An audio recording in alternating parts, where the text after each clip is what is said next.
children, I'll tell you the news. Don't worry about the names or dates, you already know it's true. Your doctor hates your baby, the prime minister's a ghost, and all them folks are sailing here 'cause they're in love with boats. Superfoods can save us from all our evil sin. JFK and Elvis own a bar in Wisconsin. And vaccinations were created by the CIA to steal votes from Bernie Sanders and turn your babies gay. So click the link you think you'd like and get tooled for a fight against those lefty fascist communists who are leaning too far right. Hi everybody, welcome back to another fake newscast.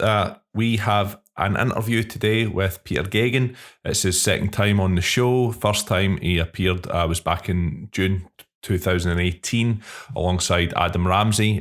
They were talking about Aaron Banks and Andy Wigmore's sort of appearance in front of the select committee at the time. They, kind of delved quite a bit into his background and his history in politics and, some of the nefarious dealings that he was up to and continues to be. So, you might want to go and have a listen back to that if you enjoy this interview. Today, we're talking to Peter about his fantastic new novel, Democracy for Sale, which if you're a fan of Not Another Fake Newscast and what we do here, then you're going to love it. It hits all the kind of the major themes of this show. Dark money and politics funding, behind political parties, think tanks, some of the big players, the interconnections between all of this, technology and its influence on elections of late, and how we kind of try and deal with that going forward in the future.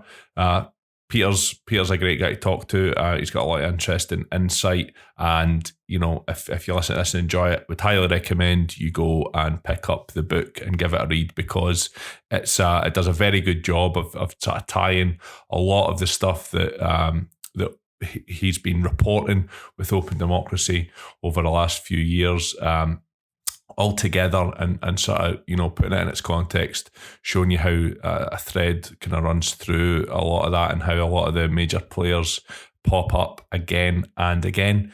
So we are Not Another Fake Newscast. You can find us at www.notanotherfakenewscast.com. Our Twitter and our Facebook, we are at PGMcast. You can find us on YouTube. If you just type in hashtag NAFNC or search Not Another Fake Newscast on Google, you'll find us. We're on Spotify, we're on iTunes. Please drop us a review wherever you're listening to the show if you enjoy it. And if you feel you want to make a wee donation towards the show, you can get us on Patreon at patreon.com/PGMcast, or you can even, just drop us the price of a coffee via the wee Ko-fi donation button on our website. So, without further ado, let's hear from Peter Geoghegan himself. Hi, and welcome to Not Another Fake Newscast. I'm Paul. And I'm Jerry, and we are here with Peter Geoghegan. It's Peter's second time on the show. Very happy to have you here. Peter is an investigative journalist and a writer. Most notably, I guess, for Open Democracy, you're well known for your writing there, Peter. And also, you've written a couple of books. Most recently, The Observer Book of the Week and Sunday Times bestseller, Democracy for Sale. So yeah, I mean, it's going pretty well. You're very much in demand at the moment. I'm seeing you pop up on a lot of podcasts and TV and stuff. So the book's been a big success. Well, it turns out when you've got a government that does things like have a prime minister who makes his own brother a member of the House of Lords, gives government contracts to their mates without tenders, has kind of preferential access to the planning process for Tory donors like Richard Desmond, who for the princely sum of like 12 grand table at a Tory fundraiser, you get yourself a kind of a biased planning decision, which is literally Robert Jenrick admitted about it. It turns out that actually when all this happens, people are probably interested in, or turn out to be quite interested in what's going wrong with democracy in this country and where that might be coming from. So I almost have to thank the current government for providing the context within which a book like mine might turn out to be a success. Yeah, I mean, in many ways, you're like, it's the best thing that could possibly have happened to you, really. I mean, we're certainly all in the wrong game. What we should have just done about 2 years ago was start donating a couple of grand every now and then to the Tories, and we would have been fine. We'd have all just landed nice, wee, sweet contracts by now.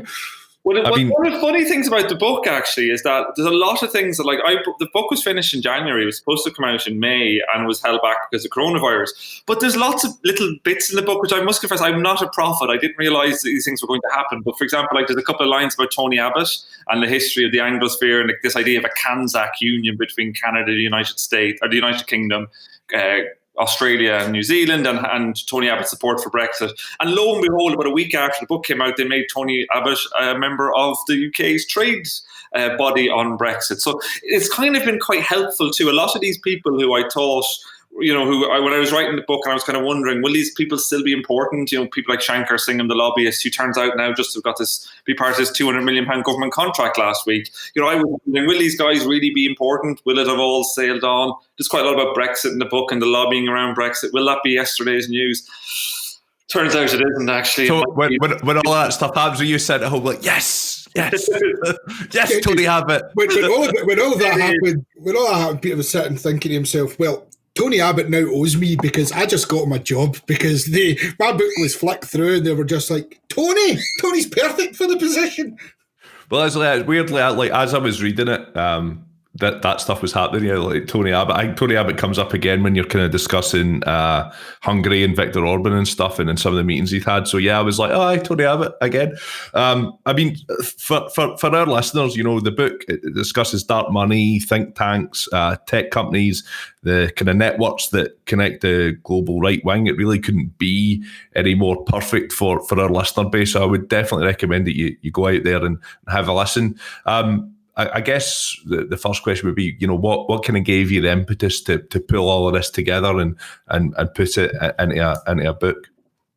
Yeah, I think it's a really good question because the book, all this work on dark money kind of came about quite fortuitously. Some of your listeners might know this story well about the Democratic Unionist Party, DUP, and it's almost £500,000 spent during its Brexit campaign, which, because of Northern Irish secrecy laws, we still don't know where that money came from. And I kind of broke that story with Open Democracy back at the start of 2017. And on the back of it, I started just asking this question about, well, actually more generally, like how does money in politics work in Britain? Like how does money buy, what kind of access does it buy you? And also like how does money work when it comes to party politics and electoral campaigns? And I started writing about things like the Brexit referendum, did a lot of investigations into Aaron Banks with my colleagues at Open Democracy. Then started looking at things like think tanks and I fell into a lot of this stuff. Like I started looking at think tanks. There's a lot about Shankar Singham, who's a lobbyist who's involved with the Institute of Economic Affairs. I became interested in that world when Shankar was at Legatum and he wrote a paper about the Irish border, and it just was really risible. It was just nonsense. It was talking about how you could get drones to solve the problem of the Irish border. They did 10 solutions to the Irish border. But they did admit that the weather might be a problem. Unsurprisingly. For someone who's from very close to the border, I will tell you the weather definitely is a problem. It's one of the reasons. It also had, one of the funniest things was it had 10 things to solve the Irish border, and one of them was a prize for innovative solutions to the Irish border. I'm not really sure that counts as a solution. So I kind of found myself looking, and I started hearing MPs, people like Jacob Rees-Mogg, referring to this great report on how it had the solution to the Irish border. And at the time, this is published by a think tank called Legatum, which was subsequently kind of wrapped over the knuckles for its kind of bias and its because it was a charity as well, and bias in the things that had written about Brexit. But that got me going, just thinking like, who are these people? Like, who funds this stuff, and how does it get into the hands of MPs, and how do they take this nonsense seriously? So it kind of came from that. It came from being a bit of an ingenue and looking at this world and going, I've not read about this. I see it in private eye occasionally, but that was it. And I felt like, so then I ended up spending maybe 3 years writing a hell of a lot of stories, primarily around money in British politics, whether that's lobbying, whether that's, unaccountable money in election campaigns. Did a lot of stuff around the 2019 general election, obviously a lot of stuff around the Brexit referendum, looking at things like disinformation online. How does that work? The whole story of Cambridge Analytica. It's all that sort of stuff. And I kind of decided, well, to be honest, I wasn't going to write a book about it. I did a book on the Scottish referendum back in 2014. I kind of swore I wouldn't do another book ever again. And a friend of mine is an agent, and early last year she rang me up and she was like, "You're doing all this work. It's really interesting. You should put it into a book." And I was like, "Oh, do I have to?" And she wrote, really, I was, do I have to? And I wrote a proposal for her, and she managed to sell it to somebody to head of Zeus. And then when I did do a book, I then had to do a book. And I realized when I was putting together for the book, I actually did. It was a pain to write, and it was written on very tight deadline. It was written about 4 months while working as well. So it was quite tricky. But what I wanted to do was I did a lot of original interviews for the book as well. I spoke to people like Steve Bannon. I spoke to people like former members of the European Research Group. I wanted to get the inside track on some of this stuff from people who've been involved with it. So that I quite enjoyed, actually, because I kind of fleshed out reporting I'd done before. Like, there's a chapter on the European research groups from the start to the end, which I actually hadn't seen anyone do before. I felt like it was really important to kind of put that all into context. And what I think, one of the reasons I think the book has done well and people are interested in is because for someone like me as a journalist, you know where the story is. So you're constantly I'll have another news story probably by the time this podcast goes out about small story about the Tories and Russian money and Russian donations. I know that story. I've been reporting it for ages, and every little new bit as a journalist is a new story. You're kind of, you're just trying to keep pushing it forward. Readers and audiences aren't as engaged as you are, as I am. Even as you guys probably are. There's not many people who are that engaged. They often don't really understand, or they don't. Rightly, they've got lives. They're not looking at every twist and turn in these sorts of stories. And what I felt the value was in actually putting it all together in one place, like trying to tell a coherent story of like kind of how money and influence had changed British politics massively, and internationally as well, and trying to tell that coherently. And I think that's one of the reasons people found it interesting, is actually some of the stuff that to me seems so obvious. And when I finished the book, I was a bit like, everything that's in here, like there's not, and I've always said this, is the new information really is interviews with people, like, and that's the new lines in the book, and very small, little tiny bits of new information. But I don't pretend it's a brand new, huge investigation. It's a series of investigations I and others have done, put together in a context. And I think I realized when I put it together, actually, a lot of the reporting people like me do, you don't have that much time for context. You've only got 800 words, 1,000 words. You want to get a piece of information. You don't have the time. And I think it's funny, we talked about Tony Abbott, and Tony Abbott in the book. Like, I think the individuals and how people recur is one of the things people are, from talking to readers, are really interested in them. So you can see these characters who I know because I've been following them so much, but they might know them from one part of the world. They might know them from being involved, say, with the European Research Group, but not that they're involved with all this lobbying. Someone like Dan Hannon, who actually appears through the book as like a running. Yeah. And you might know only one bit of that, and I think I think it's the bit of putting that all together coherently, or at least semi-coherently, if my writing is not fully coherent, and trying to tell that bigger story, which I think is one of the reasons people have found it interesting. No, I think you're right. I think even for a reader like myself who is across a lot of this stuff, but to see it all kind of brought together, as a piece of writing, and like you say, a lot of the interconnections. Somebody like Shankar Singham, who as you say, comes up in so many different stories across a couple of years as you're reading articles and stuff, and you're like, what is it with this guy? How is he so interconnected? How does he keep popping up in these different places? A bit of history, but that something like, I mean. I think Steve Bannon's another great example of someone who has his finger everywhere. And like I think you've hit the nail on your head with regards to the interest in people. I mean, I recall 2 years ago, we were standing in a field in Sussex, and there's certainly myself and you and Carol and stuff talking about the story that she had not long done out, and we had done a live show about the Cambridge Analytica stuff.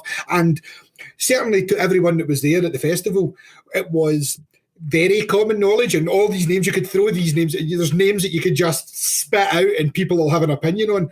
But it took a year and a half before that story became public, and it was due to essentially like documentaries that then meant that people had access to it on Netflix, where they were showing visually or pleasantly, this is a thing, and this is this thing, and this is how this person's involved, and this is what they've been doing. But the story had been there for ages, and many of us had been following it for ages. It just... But also presenting it in that accessible way where all the information's together, it does make it a lot more accessible to a layman or somebody who isn't across a lot of this stuff. So yeah, I think you're right. I think that's probably why it's really resonated and chimed, and also having potentially the most corrupt government in our lifetimes, in power as hell. America disagrees, but in the UK, in the UK, like the first kind of section, the first few chapters or so, kind of paints a picture of a hard Brexit as a kind of almost a 30-year crusade by a group of well-connected free market libertarian ideologues. So do you think that like a completely deregulated UK closely aligned with the US is the likely outcome of this? Are we heading for a no-deal Brexit? Well, it's so interesting. My read on the Brexit referendum, in many ways, is actually quite a few people who were involved, the kind of people in this book. I think they were surprised by the result too, I would say. This was, and I try and chart this was a minority sport throughout the kind of late 90s into the 2000s in British politics. And I managed, my background, I actually have a PhD. How I ended up in Scotland is I have a PhD from Edinburgh University, and I in social science, and I do like research, and I had to try and stop myself writing a history of British Euroscepticism. And I was very close to starting doing that. And actually, thankfully, having such a short deadline for this book meant that I pulled back. And there's a good bit about the history of British Euroscepticism in it, but I don't decide to go fully into it. But it's very interesting because what you do have is in terms of the idea of Britain leaving the European Union was really a kind of right-wing Conservative Party. People like Daniel Hannan, very Atlanticist. I tell the story of Atlantic Bridge and Liam Fox in it, which is this kind of lobbying organisation Liam Fox was involved with that ultimately ended up costing him his ministerial position as Secretary for Defence in the coalition government. And I think it's very kind of a really interesting for two reasons. One is it shows the length of these links between people who are still in power in America, people who are more powerful in America than they were 10 years ago, but also people in Britain who are more powerful than they were 10 years ago. And also it shows you that actually I think that collectively media focus of politics on like people doing wrongdoing, like Fox was found to be doing, is much less. You can get away with far more. People are far less interested in these kind of lobbying scandals. And I kind of say all that as a kind of precursor to say that there is a long-running interest between the kind of think tank world in America and the think tank world in Britain and getting out of the European Union, for sure. And they would see it as deregulation and all the rest of it. But the referendum itself would never have been won by those people alone. That was never going to work. You could never have, there just isn't 50% plus one in Britain who want a deregulated version of the world. And actually, Matthew Elliott, who ran the Leave campaign, very interesting. I write about him a good bit in the book. He is very much steeped in this world. He gives an interview to New Statesman a good few years ago where he talks about his teacher in Leeds Grammar School introducing him to Milton Friedman. Then he went to LSE and became the head of the Hayek Society. So these are all the kind of neoliberal ideologues. He then goes to work for Grover Norquist, a very famous libertarian guy who talked about making government so small you can choke it in the bath, you can drown it in the bath, to then coming back to Britain, setting up the Taxpayers Alliance, becoming the head of Vote Leave. And I think what's interesting is showing how these people who looked like they were really marginal in British politics then suddenly became really front and centre, both with the Brexit campaign and afterwards. These guys were fringe figures. Elliott ran the No to AV referendum back in 2011. And there's actually loads of really interesting, I try and chart that, similarities between that referendum and how it worked and the Brexit referendum, with lots of lessons learned, and none on the other side of politics. A lot of familiar characters involved in that campaign as well. Very familiar characters. And the same with Dominic Cummings and the No to Devolved Assembly in the northeast of England, which is a campaign he ran back in 2003 as well. So there's a kind of series of lineages there. And for sure, I think these people were looking at America. But what's interesting about it, there's two really interesting things about this, though. One, I think, is that they would never have won the referendum on this. So that even Cummings knew this. So I write about how, publicly Vote Leave were still talking about buccaneering global Britain. But on Facebook, they were sending ads all about Turkey and Syria and, refugees coming here. Leave.eu, Aaron Banks' campaign was just really hard-nosed anti-immigration. That was a big part of it. And that was, you would never have got 52% without that significant section.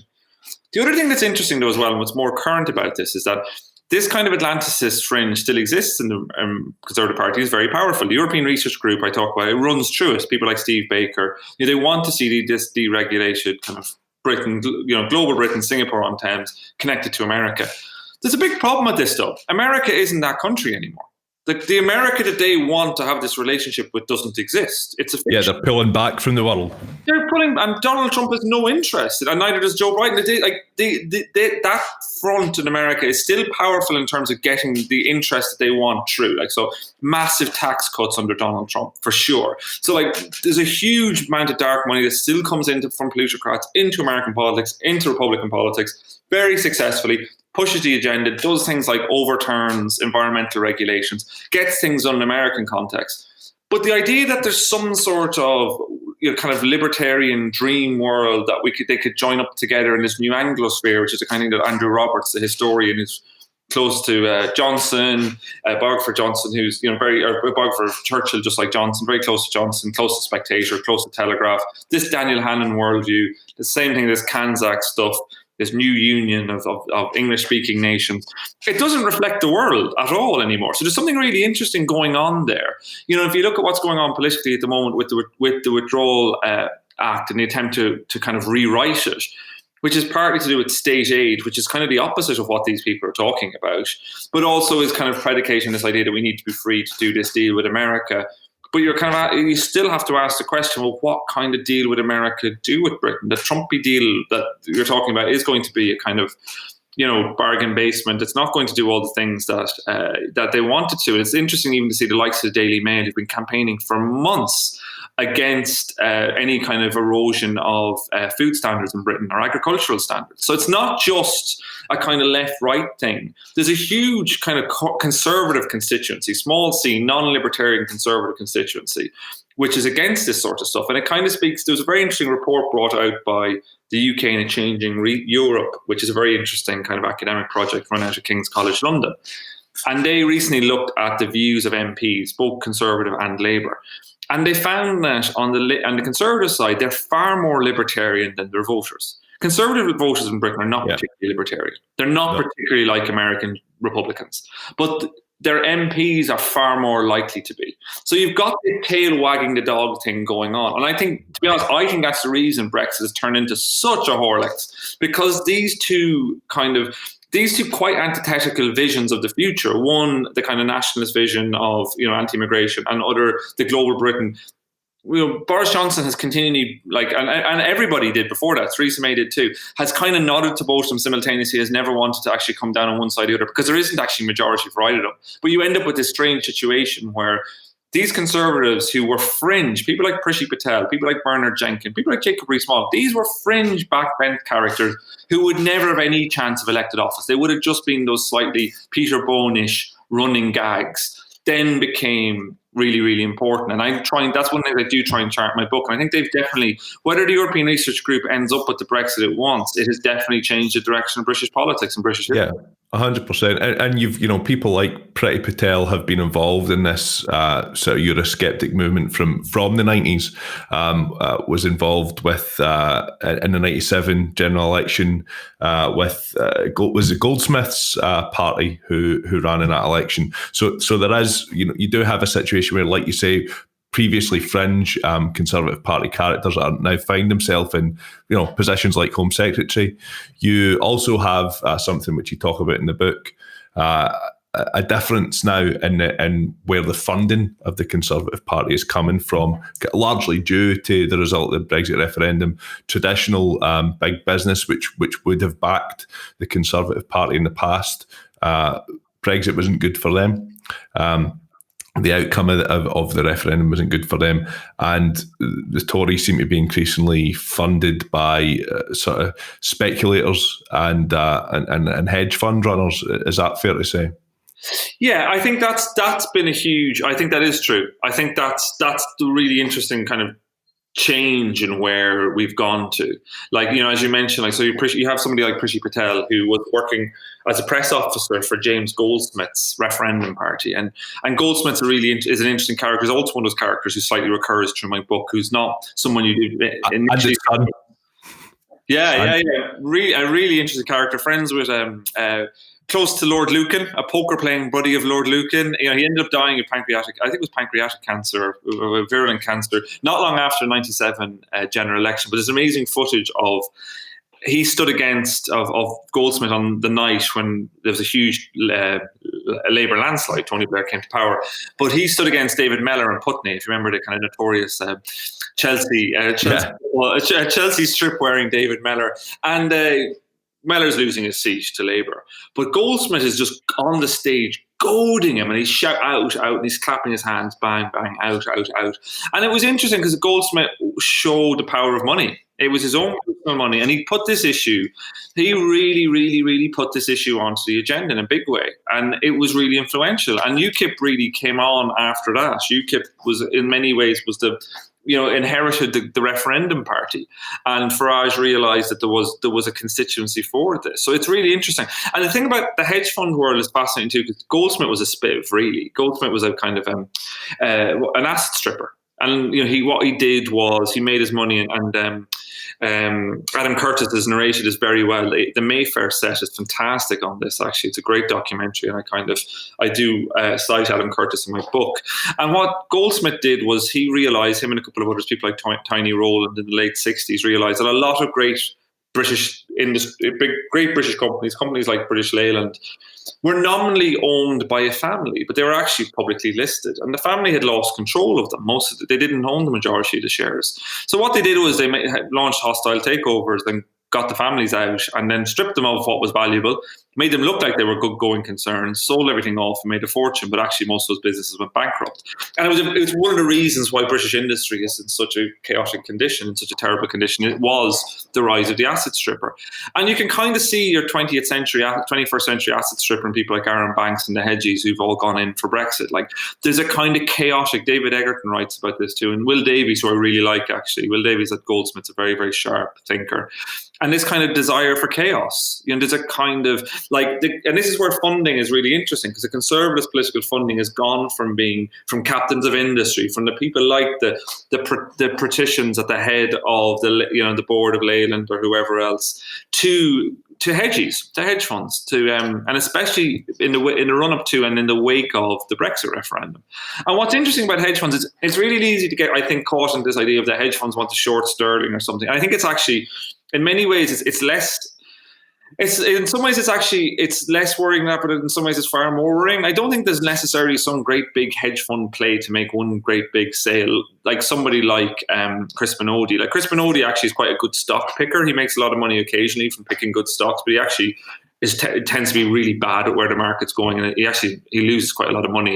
His investment arms had a bad few years, but he made a lot of money famously on Brexit night. So he donated loads of money to Vote Leave, then shorted sterling on Brexit night, on the thinking that, and then made a fortune when sterling collapsed in the wake of the Leave vote. So he became kind of totemic. But rather than, I think, hedge funds all getting together and going, let's short sterling, I think it's actually it's two things. One is a personal financial interest in kind of chaos, because there's money to be made in chaos. Lots of people made a lot of money.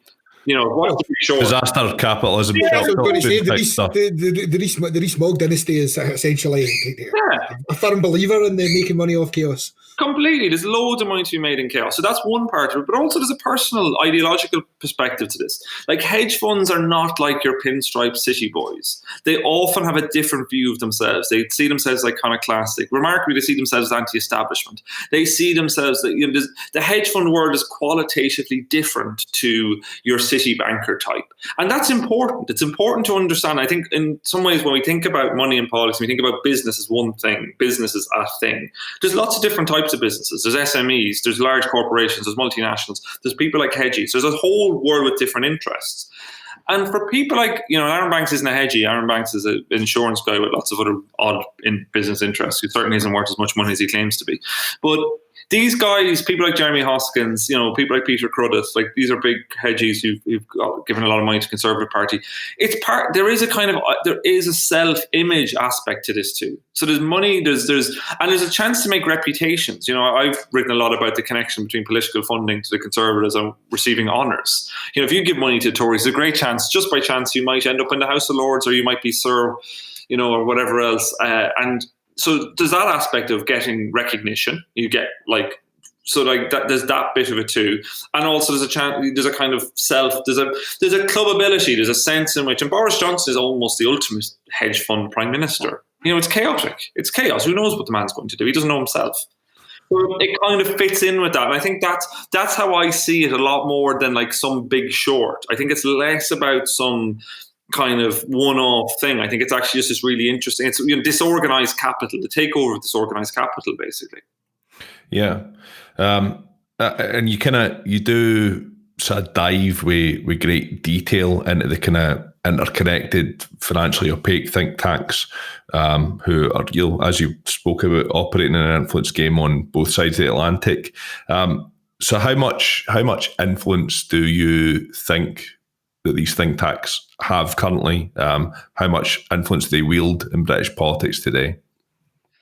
It's interesting, actually. So I chart the kind of the role of how these seemingly research institutes, they all with kind of very august names, like the Institute of Economic Affairs, the Centre for Policy Studies. And I think like a lot of people, until 2 years ago, as I say, until I started looking up, I thought all these guys, I probably took quotes from some of these people over the years for stories. I didn't really know who the hell they were. Like, I just, they sound legitimate. They sound like the Institute for Fiscal Studies. It sounds like the same thing, isn't it? Yeah. So I was really surprised to find out that no, it isn't. And that these are basically lobbying organizations who can get it. Like, they don't need a huge amount of money. So the IEA, I cited in my book one figure from 2015, where the IEA had a turnover of about £2 million. And by their own estimate, they had £66 million worth of media. Because they get out there, they're pretty, once you notice them, they're ubiquitous. They're like it's like one of those things that once you notice it, you're like, how did I not see this before? And you guys are everywhere. They're like, they're like knotweed or something. They're just everywhere. You can't get rid of them. And so there's a good question, like, how influential are these guys? And I must confess, when I was writing this book and finishing it, was publishing in January, I was a bit like, maybe these guys are busted flush. I think they were very influential in kind of constructing this alternative Brexit, this fantasyland Brexit. So they were very important in getting rid of Theresa May, and they provided the ammunition for the kind of European research groups of this world. They were very important for that. But I was kind of going, what? Yeah, kind of. I was writing, and I was kind of going, I think it's important that we have transparency about these guys, but really, maybe they're kind of a busted flush too. Even though a lot of the people who were around the cabinet table have links back to them, like Dominic Raab, Priti Patel, Matt Hancock. I could go on and on and on. All got links back to people like the IEA, have worked for them, taken money for them, have lobbied for them, all that stuff. But I was like, well, maybe, I'm not sure.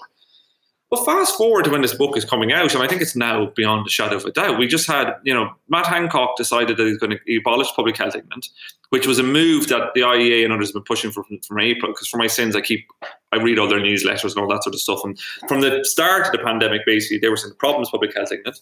He announced he was going to do this, a policy exchange, which is a kind of anonymously funded think tank. Nobody seems to think, is this not a bit weird? This organization that probably takes money from like private healthcare is where Matt Hancock is making this major decision. He then makes Dido Harding, who's like in the House of Lords as well, seems to be just a serial, like married to a Tory MP, a serial failed runner of things, but keeps on getting promoted upwards in that kind of wonderful Peter Principle way of British public life at the moment. And you're kind of going, oh, actually, no, these guys matter. Like, for example, I talk about it in passing in the book, but the free ports, this idea of free ports, which was pushed really hard, it's been pushed very hard. DIT on the Department of International Trade, and the day we left the European Union was like, now we can have our free ports. They're talking about making Dundee one. There's tons of money going around lobbying for this.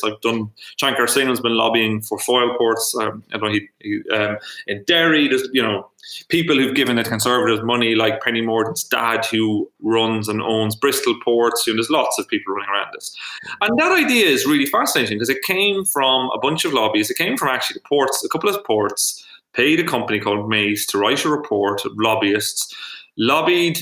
People, Rishi Sunak was a very big early advocate, so backbench Tory MPs.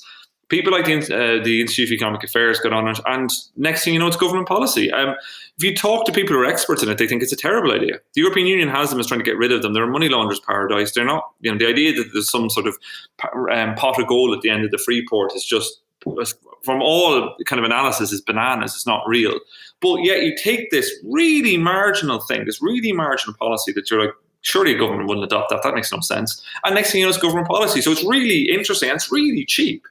That's if you've 100 grand, 200 grand. And there's an interesting quote actually from Gutto Bebb, who's a former Tory MP who I interviewed for the book.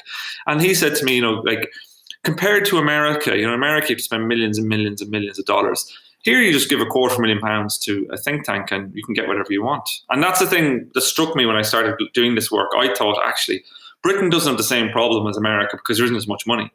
Actually, it's the other way around. Yeah. Because it's private money, you don't need to spend as much money to make a difference. And most people don't spend any money because we don't have a culture of spending money in politics. Most people, like, I've never given money to a political party in my life. I don't know many people who have. Some people have been members, I guess you're Jews, but in terms of donations, very few. America, it's a big part of it. So here, if you're willing to give, for £50,000 a year, you can become a member of the Tory Leaders Group, which means you get every quarter you can go and have private dinner with the Prime Minister and Cabinet Ministers. 50 grand, that's nothing. That's not the call. That's like half a lobby. Yeah, unmerited conversations. I mean, making that's the thing. That 50 grand, providing you can field that first year's worth of 50 grand, all you have to do is talk to the right person at the right meeting, and you've made that 50 grand back tenfold without any problem at all. Yeah, completely. If you look at it, you look at some of the major Tory funders as well, and just the kind of, people like Lord Bamford, who's given a lot of money to Tories. JCB always seems to be doing okay when it comes to government. They got a big loan from the government this as part of the COVID stuff.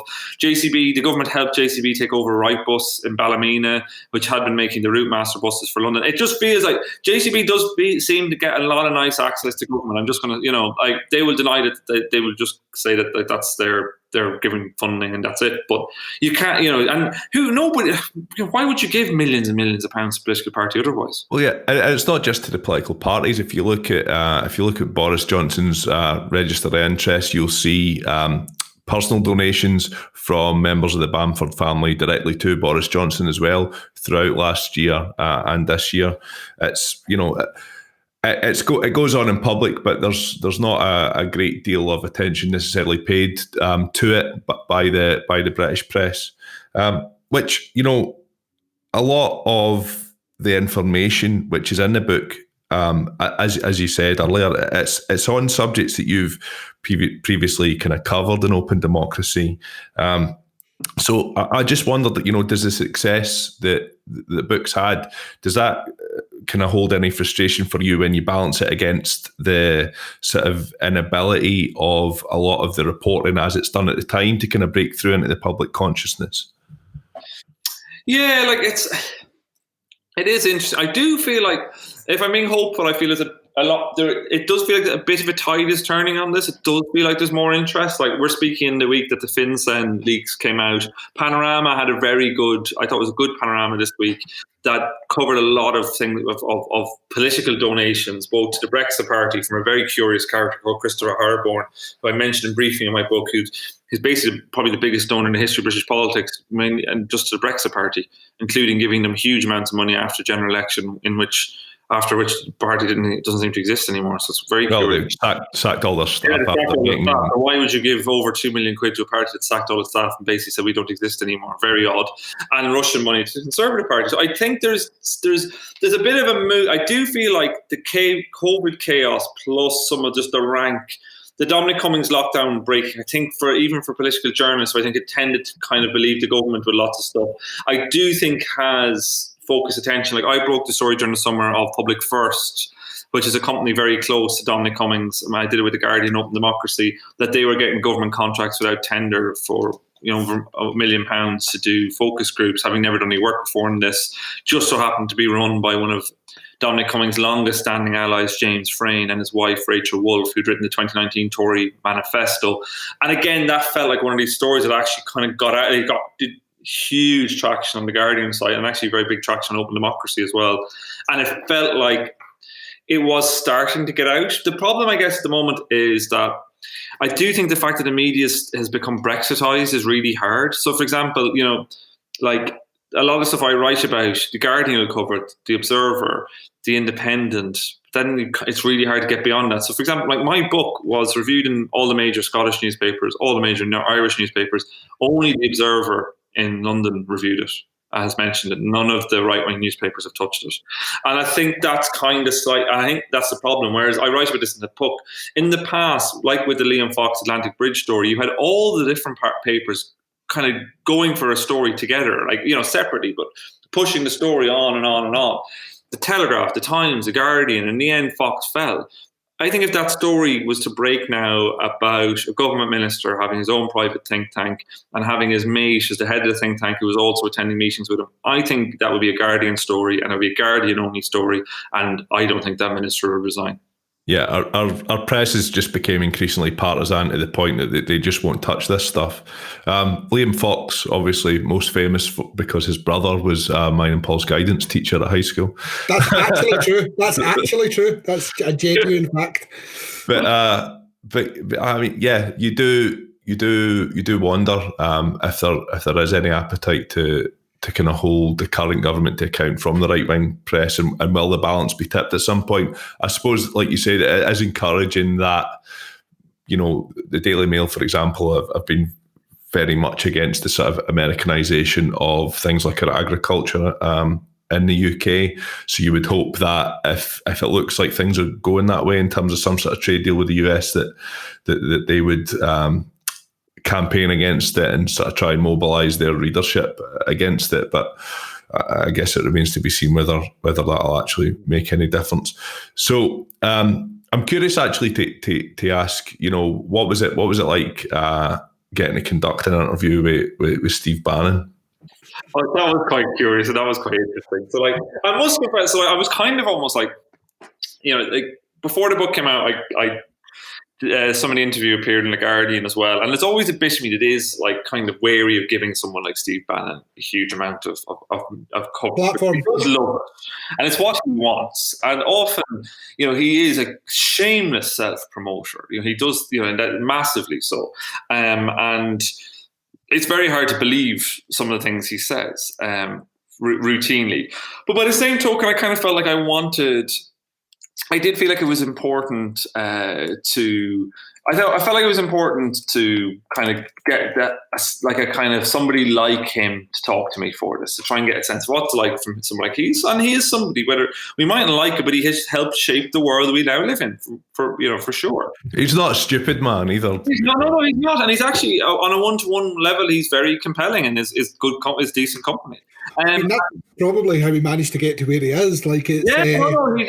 He's charming and all the rest of it. And so, but I'll basically tell you the whole story of how I ended up getting the interview. So what happened was I got his number from a journalistic friend of mine, who asked me to remain anonymous, and I texted him just saying, look, and I decided I'd play on the Irish American thing because I was like, So it's like, I said, Steve, I'm a Mick journalist, Mick being short for a paddy. And I'm writing this book that's kind of about Brexit. Would it be possible to have a chat? And this was probably September 2019, last September. And he got back to me instantaneously. Yeah, sure, no problem. And then we spent about 3 or 4 months. And it never really happened. We had a short conversation with it. He was like, oh no, I'll get a proper date in the diary and all the rest of it. And I was in the British Library. I wrote quite a lot of this book in the British Library. I was in the British Library in Euston just about 2 or 3 days before to submit the final draft of it. And I really felt like I wanted to speak to somebody like him because also, when you're bringing a book like this out, you kind of want something new as well. As I say, there wasn't a great big investigation, but I wanted somebody new comments, new news lines to tell the book. And so I just decided I'd text him one last time. It was kicking out time on a Saturday in the British Library just to go for a pint. And I said, look, Steve, me again, any chance of having a chat? And he goes, yeah, fine, grand, let's do it. Call me in 3 hours. So I went back to Finchley where I was staying, and I said, right, going to 8 o'clock, calling Steve Bannon. And so I rang him up, no response. 8 o'clock, I said, what to do? So no response, sitting there staring at the phone, texted him, nothing. 8:30, I sent him a text going, look, Steve, really keen to chat, but it's Saturday night and I have a pint of Guinness waiting for me. Either do you want to do it now or leave it? Phone rang 10 seconds later. And we had an hour-long chat. And it was very interesting. Obviously, Steve Bannon's since been arrested for embezzling campaign funds. That hadn't happened, actually, when the book came out. So again, felt quite, that happened about 2 weeks after the book came out. So I did feel, again, like it was kind of playing into the press of it. But it was interesting. I talked about Brexit and Cummings and Johnson and things like that. And it is clear, I felt like that was something I wanted to get a bit more of a handle on, though, as well. I did want to talk to him a bit more about his interest and role in Brexit, and I felt like that had always been underappreciated. Like he's in love with Nigel Farage. He cannot stop talking about Nigel Farage. He talks about Nigel Farage way more than he talks about Trump. Yeah, maybe he's not as close to Trump, but he just talks about Nigel Farage. He's clearly in awe of Farage, and was clearly very close to him for quite a long time before the Brexit referendum, when none of us were thinking about people like him. Yeah. And I found that was quite useful. He went and spoke at the Young Britons, which was, I talked about that in the book, which was like very, very, very hard-nosed, kind of American right-wing libertarian influenced youth campaign, basically in the Tory party, that ended up having been closed down due to a series of quite damaging allegations about it, but it did no harm to the ideology and the ideas behind it and the people behind it. So many of the people who were involved in the Young Britons Foundation are now senior Tories. So there is a kind of story there. There's a lineage that we kind of, I think because we've become so upset, journalists, understandably, you're doing a day-to-day job, you don't really get the chance to pick it back together. And I think lobby correspondents tend not to be thinking about things like this. They're very focused on Parliament. They're very focused on, and they don't, I think they think less about ideas and the travel of ideas. Yeah. So you make quite an admirable attempt at the end of the book to kind of discuss some of the potential remedies to what is largely quite a bleak assessment of the current kind of political reality.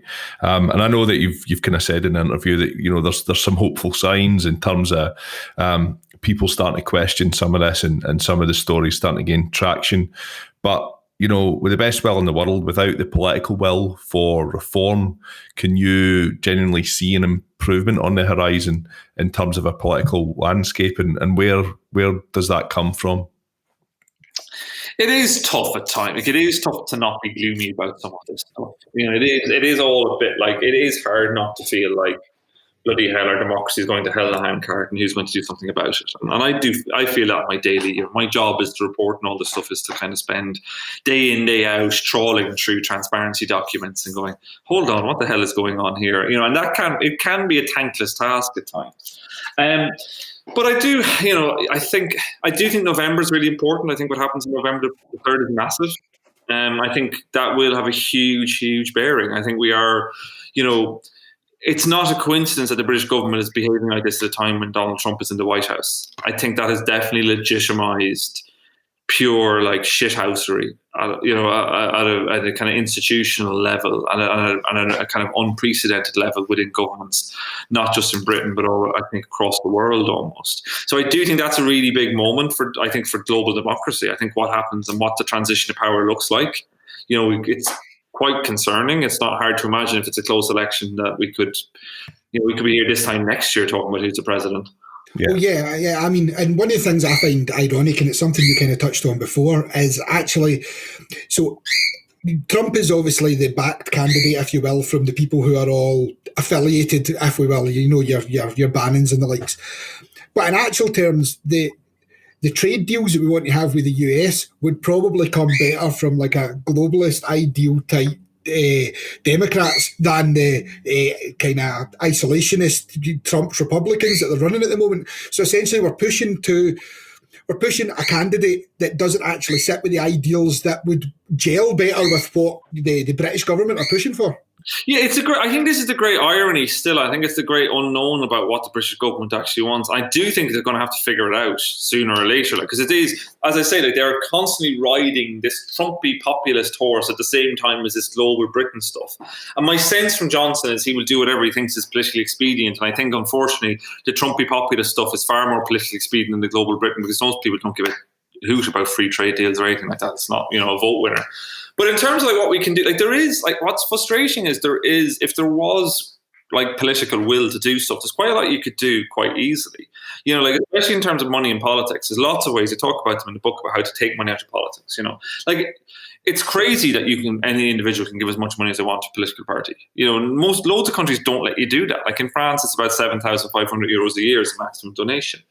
Why can't we do something like that in Britain? There's loads of things you could do that would help take money out of politics. Even the political system itself, the first past the post, the kind of gerrymandering that happens around constituencies, that all lends itself to corruption. We saw, you talk about it in the book, Viktor Orban in Hungary moving towards a kind of Westminster system in order to hold better control of the Hungarian government.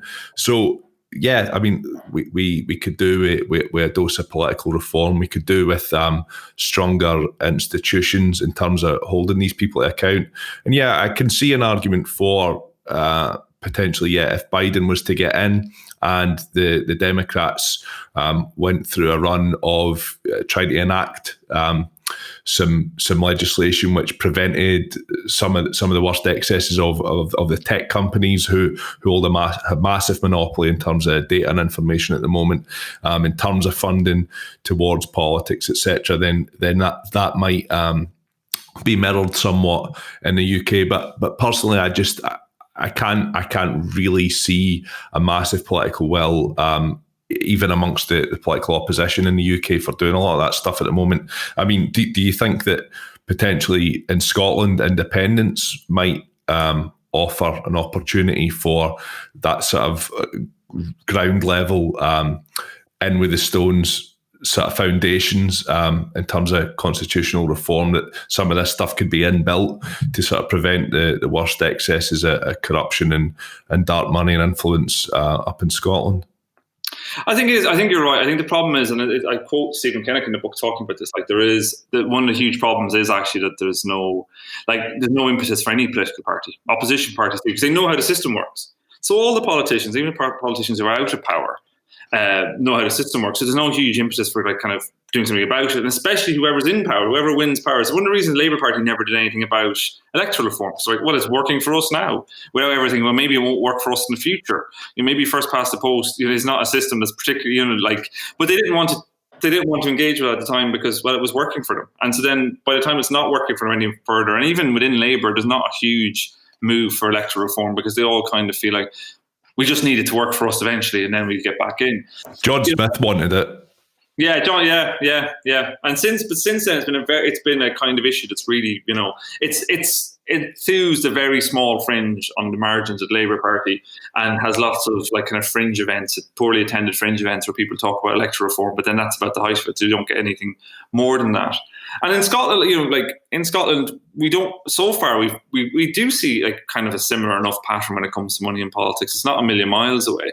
So whether I was pleased to see this Scottish Referendum Act that was brought in earlier this year to legislate for any potential second referendum, which would have like a maximum fines from the Electoral Commission will be increased from 20,000, which is ridiculous, to 500,000. That will be useful. More transparency. I think there will at least be the opportunity to have better legislation than there is currently. But I guess the problem still is that when it's because it's politicians who are bringing this in, because it's politicians who are pushing for this or not pushing for it, there's a tendency always to go for whatever works for them rather than something that's actually going to produce a transparent system. Yeah, I mean, I guess it'd be the case that perhaps you need to take a little bit of a pointer from some of these think tanks and stuff, and the way that they operate down south. If there was to be an SNP majority, for example, in Holyrood come May next year, and a referendum's on the card, would it take a think tank, the Scottish Constitutional Think Tank, to be writing papers about how you needed to sort of have all of this stuff in place in independent Scotland for it to break through and for it to happen? There was part of me as I was reading the book who wondered if there's no possibility of really changing the political landscape. Is it the case that the right wing does seem to be a lot better at this stuff than the more sort of socialist elements of our politics, and perhaps if you can't beat them, join them. Do they have to start playing dirty in order to get in power? And is there any benefit to that? Does it make you as bad as them, or do you just need to become a bit more realistic in terms of how you operate? I think that's the concern, really, isn't it? That you do. I think that's. I would not profess that that's the way to go, because actually it always turns out as well. Whenever the left and the centre tries to do this stuff, they do it really badly. And the Liberal Democrats is a great example of this. The last election. Like, they tried to do all sorts of tricks and made them hymns of all of them, and ended up losing votes rather than winning them, despite getting bag loads of cash from like Lords and everything else. They got 8 million quid from one donor from Lord Sainsbury. So I think that there's a huge problem. Is actually they always almost inevitably end up making a complete Horlicks of it. So I'm not sure. I mean, that's outside. That's just from an instrumental kind of view, but also from a philosophical point of view. I don't think that everyone like pushing towards like making the system dirtier and dirtier and darker is the way to go. Yeah, I'll just make everything worse for everybody. Yeah, exactly. Yeah. So yeah, I mean, it has kind of, as you say, kind of. It looks very pressing in terms of what we're seeing at the moment, and in terms of, like you say, a lot of these untendered contracts going to political donators and allies. Why do you think that there's not as much being made out of this stuff from the likes of Keir Starmer as the opposition? It seems like he has a lot of open goals to be really sticking the boot into to Boris at the moment, and he hasn't really taken those opportunities. I think it's a perception probably that the public doesn't care all that much about this stuff, and I'm not sure if he's wrong. Like there's a huge problem of mistrust in politics. But I think I think he's wrong to. He might be wrong right now. The public doesn't care about it, but I think one of the reasons we have so much mistrust in the United Kingdom, like the UK and America, have the two highest kind of ratings for dissatisfaction in democracy in the developed world, and they're the two systems in which private money and it has the biggest role to play. And I think those two things can't be pulled apart. I think that's a real feature of it. But I think the problem is, in some respects, that because the perceptions that the public doesn't really care about this, then someone like Starmer goes, well, this isn't the issue I'm going to focus on. And so then it becomes something that slightly doesn't really get the same focus. We're seeing a bit more of it with the COVID contracting. And Annalise Dodds, the Shadow Chancellor, has talked about it. And I think the COVID contracting comes to place, giving contracts to your mates, not having tender processes, not having competition, just like outsourcing the hell out of everything. It's the same general idea as well of kind of replacing the state with outsourcing, and that is starting to cut through a little bit, I think, with people. But I think there is that sense in which, because once you get to this kind of level of cynicism, I think the government here have done very well with that, like kind of played on people's cynicism, that get Brexit done, that like actually they're all kind of crooks, but we're probably, which is not far off Donald Trump's pitch either. Like he doesn't pitch himself as like, I am the saint, but it's like they're all crooked, but actually you can trust me to be, I love your interests at least. Well, yeah, I mean, it's something that you hear a lot. Like, so for example, if when I work in oil rigs offshore, and you'll be dealing with a lot of guys who, they're not reading highbrow press, they're reading the tabloids and whatever, and they might be Boris Johnson supporters or Trump supporters, and when you put it to them that, well, they lie on a regular basis, look, they've been shown to lie on this, and this, the comeback tends to be, oh, well, all politicians are liars. Yeah, exactly. Yeah.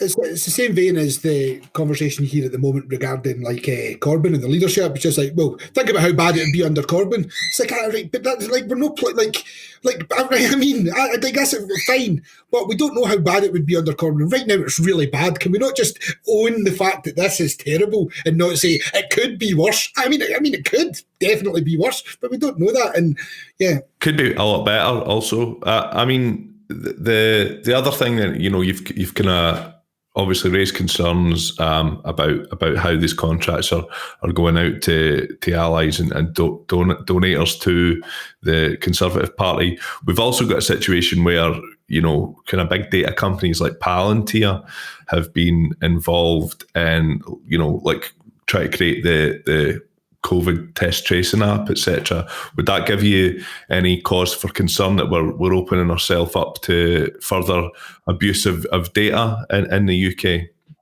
Well, yeah, I think it's like it has to be concerning that you have these kind of companies and we don't know what's going on with them. Like we at Open Democracy basically had to threaten to take the government, to sue the government to get just the contracts that Palantir and others had signed with the NHS, or the NHS had signed with Palantir, and the data access within them.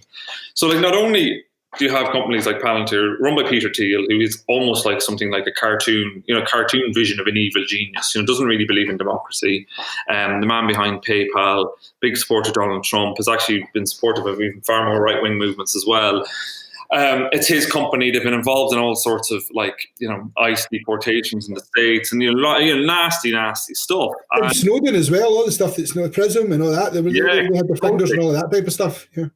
And the NHS had signed a contract with them, and the Department of Health and Social Care refused to even give out the details. And we, at Open Democracy, we had to go and, as I say, threaten to sue them to respond to our freedom of information request. So that's, I think, is concerning. So not only are the companies themselves concerning, but the way the government is the lack of any transparency about it is really, really terrifying. It's quite chilling. All I was going to say is, yeah, one of the things that it came up actually in a previous interview we had, where was the conversation that Palantir were saying that they were just going to offer themselves as essentially a pass through for the data, and they weren't actually going to touch any of the data that's there, and that's the story, that's the official story that we have to accept. But if we look at any of the previous of the same company and the same players, we know that that's never been the case to this point. So where can you even have a level of trust? Do you know what I mean? Where can you have that level of trust? That, like, realistically, the only way you can do it is rebuilding these structures, like rebuilding the companies that provide this support from the ground up, because the companies that we're all using are the same companies that have been involved in the last 15 years worth of corruption. It's a dangerous situation. Totally. Do you think that the kind of modern news cycle plays into a lot of this stuff being glossed over? I mean, we talk about the FinCEN stuff's been leaked this past week, but we've seen the Paradise Papers in the past. We've seen things like the HSBC fraud back in sort of 2000 and the early 2010s. Where they were seen to be doing money laundering and taking money for terrorist organisations and or criminal organisations in South America. That stuff is kind of rearing its head again now, sort of 5, 6, 7 years down the line. Very similar stories, but they kind of pass through the news cycle. There's a tendency in our current journalism to always be looking to be first for a start, but also to always be looking for the next new thing. We don't tend to do as much follow-up. Certainly seems that way to me. Perhaps that's a view that's not accurate, but it seems to me that there's not as much follow-up in journalism as there was when I was a kid. We don't go back to stories as much and delve into further detail. That's not something which can particularly be levelled at open democracy, but in terms of the more mainstream news outlets, that seems to be the case, and that allows things like the Conservatives, changing their Twitter feed to Fact Check UK during the election, to them doing things like setting up a fake Labour manifesto website to kind of only really be within the public consciousness for a very short amount of time before being moved on and forgotten about. How do we remedy that? I think that's a huge problem too. I think there is a kind of journalistically, like, how do you kind of keep an attention span? I think there's a huge, it is part of it's a 24/7 rolling news thing as well. Stories roll so quickly, like it just, it's incredible almost. Things that, like, you think, oh my god, that only happened like a couple of weeks ago. Like it is. I think that's a huge part of it too. Is like, how do you keep something? I find this as a journalist too, like the work I do. Like, how do you keep a focus on something for long enough from an audience to make it hit home? Do you not? I think it's one of the reasons as well. I think it's not partly. It's the kind of like it's the spirit of the moment where like.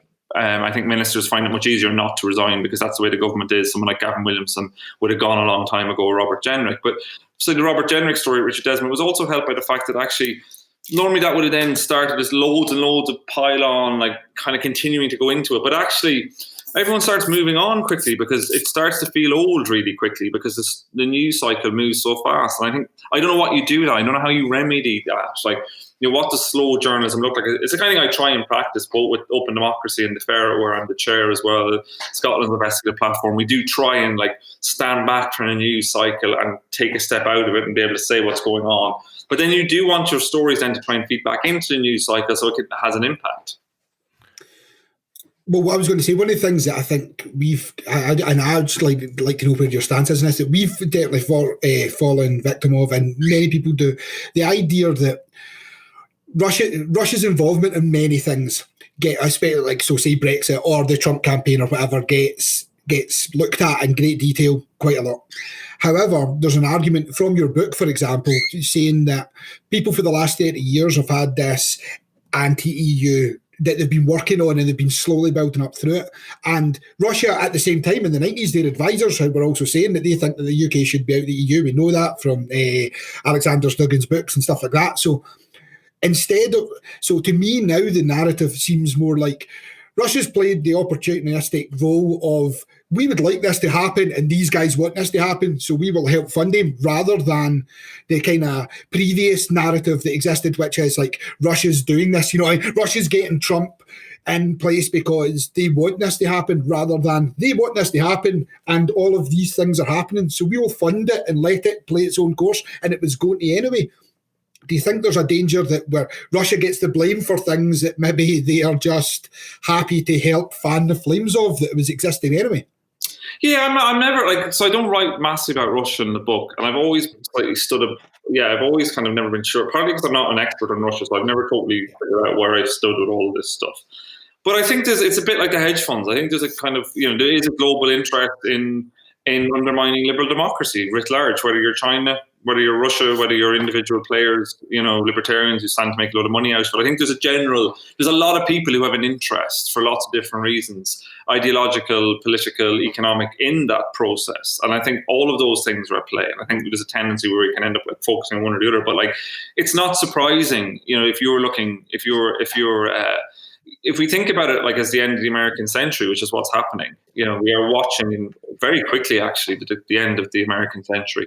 And there is kind of in that Gramscian quote about, the past is dead and the future has not yet been born, and in this interregnum morbid symptoms will appear. And these are the morbid symptoms of decline. And it could go on for quite a long time. But I think nonetheless, so there's lots of different interests at play and wanting to have something to happen. And I think it's in the same way that when I talk about all those kind of libertarians and people who are interested in Brexit, often it's not, on hedge funds, it's not one end point you're looking for. It's a broader sense of trying to shift discourses, shift political conversation. And I think that's probably much more what's happening in Russia. Rather than wanting one defined outcome, you're actually looking for a chaotic process.